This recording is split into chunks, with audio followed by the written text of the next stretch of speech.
ಹಿಜಾಬ್ ವಾಪಸ್ ನಿಷೇಧ ವಿಚಾರಕ್ಕೆ ಸಂಬಂಧಪಟ್ಟ ಹಾಗೆ ಹಿಜಾಬ್ ನಿಷೇಧ ವಾಪಸ್ ವಿಚಾರಕ್ಕೆ ಸಂಬಂಧಪಟ್ಟ ಹಾಗೆ ಚಕ್ರವರ್ತಿ ಸೂಲಿಬೆಲೆ ಅವರು ಕೂಡ ಖಂಡನೆಯನ್ನ ವ್ಯಕ್ತಪಡಿಸಿದ್ದಾರೆ. ಕಾಂಗ್ರೆಸ್ ಒಂಥರ ಮುಸ್ಲಿಂ ಪಾರ್ಟಿ ರೀತಿ ವರ್ತಿಸ್ತಾ ಇದೆ ಅಂತ ಆರೋಪಿಸಿದ್ದಾರೆ.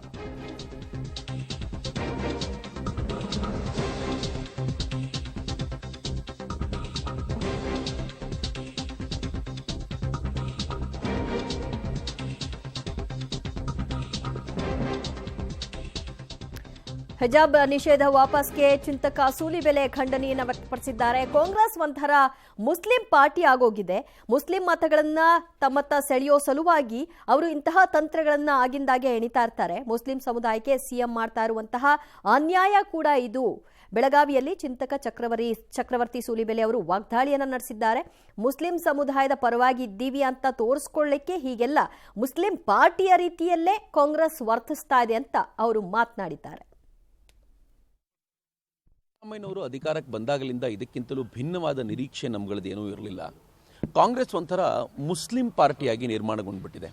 ಅವರಿಗೆ ಕಾನೂನಿನ ಮೇಲೆ ವಿಶ್ವಾಸ ಇಲ್ಲ, ಅಥವಾ ಕಾನೂನು ಹೇಳಿದ್ದನ್ನು ಒಪ್ಕೋಬೇಕು ಅನ್ನುವಂಥ ಯಾವುದೇ ಧಾವಂತವೂ ಇಲ್ಲ, ಅಥವಾ ಒಟ್ಟಾರೆ ಅವ್ರಿಗಿರೋದು ಒಂದೇ ಏನು ಅಂತಂದರೆ ಹೇಗಾದರೂ ಮಾಡಿ ಮುಸ್ಲಿಂ ವೋಟ್ಸನ್ನು ತಮ್ಮದಾಗಿಸ್ಕೊಳ್ಬೇಕು ಅನ್ನೋ ದೃಷ್ಟಿಯಿಂದ ಕಾಂಗ್ರೆಸ್ ಒಂದು ಮುಸ್ಲಿಂ ಪಾರ್ಟಿಯಾಗಿ ಪರಿಣಮಿಸಿದೆ. ಸುಮ್ಮನೆ ಹೇಳಬೇಕು ಅಂತಂದರೆ ನಾವು ಶಿಕ್ಷಣ ವ್ಯವಸ್ಥೆಯನ್ನು ರೂಪಿಸಿರೋದು ಹೇಗೆ ಅಂತಂದರೆ ಕಳೆದ ಅನೇಕ ವರ್ಷಗಳಿಂದ ಸ್ವಾತಂತ್ರ್ಯ ಬಂದಲಾಗಾಯಿತು ನಾವು ಹೆಂಗೆ ಮಾಡಿದ್ದೀವಿ ಅಂತಂದರೆ ಅದು ಸಾರ್ವತ್ರಿಕವಾಗಿರಬೇಕು, ಎಲ್ಲರೂ ಈಕ್ವಾಲಿಟಿಯನ್ನು ಅಲ್ಲಿ ತೋರಿಸುವಂತಾಗಬೇಕು, ಜಾತಿ ಮತ ಪಂಥಗಳನ್ನು ಮೀರಿ ಶಿಕ್ಷಣವನ್ನು ಕೊಡುವಂತಾಗಬೇಕು ಅನ್ನೋ ದೃಷ್ಟಿಯಿಂದ ಎಲ್ಲವನ್ನೂ ವ್ಯವಸ್ಥೆ ಮಾಡಿಕೊಂಡಿದ್ರೆ. ಅದಕ್ಕೋಸ್ಕರವೇ ಒಂದು ವಸ್ತ್ರ ಸಂಹಿತೆಯನ್ನು ಜಾರಿಗೆ ತೆಗೆದುಕೊಂಡು ಬಂದು ಆ ವಸ್ತ್ರ ಸಂಹಿತೆ ಅಡಿಗೆ ಎಲ್ಲರೂ ಸಮಾನವಾಗಿದ್ದಾಗ ಈ ಹಿಂದೆ ಹಿಜಾಬ್ ಹಾಕೊಂಡು ತಿರುಗಾಡುವಂಥ ಗಲಾಟೆಯನ್ನು PFI ಶುರು ಮಾಡಿತು.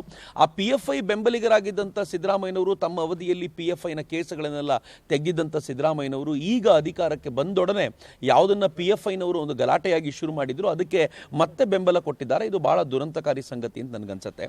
ಮತ್ತು ನನಗಿರೋದೇನು ಬಹಳ ಬೇಸರದ ಸಂಗತಿ ಅಂತಂದರೆ ಕಾಂಗ್ರೆಸ್ ಬಂದಾಗಲೆಲ್ಲ ಮುಸಲ್ಮಾನರನ್ನ ಏಜ್ ಓಲ್ಡ್ ಟ್ರೆಡಿಷನ್ಗೆ ವಾಪಸ್ ತಳ್ಳುತ್ತೆ. ನರೇಂದ್ರ ಮೋದಿಯವರು ಬಂದು ಈ ದೇಶದಲ್ಲಿ ಮುಸಲ್ಮಾನರ ವಿರುದ್ಧ ಇದ್ದಂಥ ಅಥವಾ ಹೆಣ್ಮಕ್ಕಳ ವಿರುದ್ಧ ಇದ್ದಂಥ ಟ್ರಿಪಲ್ ತಲಾಖನ್ನು ತೆಗೆದ್ರು, ಅವರಿಗೆ ಸ್ವಾತಂತ್ರ್ಯವನ್ನು ಸ್ವಾಭಿಮಾನವನ್ನು ತುಂಬುವಂಥ ಪ್ರಯತ್ನ ಮಾಡಿದರು. ಹಾಗೆ ಇಲ್ಲಿ ಕೂಡ ಕರ್ನಾಟಕದಲ್ಲಿ ಹಿಜಾಬನ್ನು ನಿಷೇಧ ಮಾಡಿ ಹಿಜಾಬನ್ನು ನೀವು ಕಾಲೇಜಿನ ಒಳಗೆ ಬಂದ ಮೇಲೆ ತೆಗೆದುಬಿಡಿ, ಅದನ್ನು ಹೊರಗಡೆವರೆಗೂ ಇರಲಿ ಅನ್ನುವಂಥ ಪ್ರಯತ್ನವನ್ನು ಮಾಡಿದರು. ಆದರೆ ಈಗ ಮತ್ತಿವನ್ನೆಲ್ಲ ತರೋ ಮೂಲಕ ಆ ಹೆಣ್ಣು ಮಕ್ಕಳಿಗೆ ಆ ಶಿಕ್ಷೆಯನ್ನು ಕೊಡ್ತಿದ್ದಾರಲ್ಲ, ಅದು ಸಿದ್ದರಾಮಯ್ಯನವರು ಮುಸಲ್ಮಾನರಿಗೆ ಮಾಡ್ತಿರುವಂಥ ಅನ್ಯಾಯ ಅಂತ ಮುಸಲ್ಮಾನರು ಅರ್ಥ ಮಾಡ್ಕೋಬೇಕು ಅಂತ ನನಗನ್ಸುತ್ತೆ.